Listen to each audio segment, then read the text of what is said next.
World television premiere में देखी। शेर की दहशत और बॉस की बादशाहत को चुनौती देने वाला ना कोई था, ना कोई है और ना ही कोई होगा।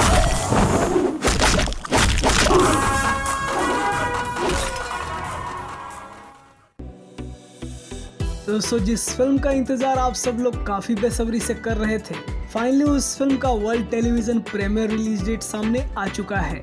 तो आखिर कब ये फिल्म आप सभी को देखने को मिलेगी, आइए जानते हैं इस वीडियो में।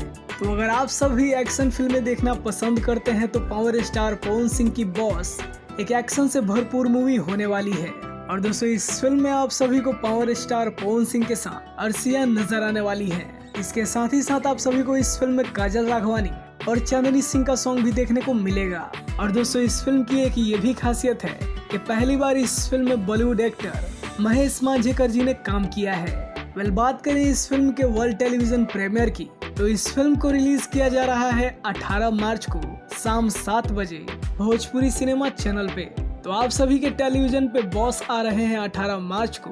तो आप सभी इस फिल्म को अपना खूब सारा प्यार दीजिएगा। वीडियो देखने के लिए आप सभी का बहुत बहुत धन्यवाद।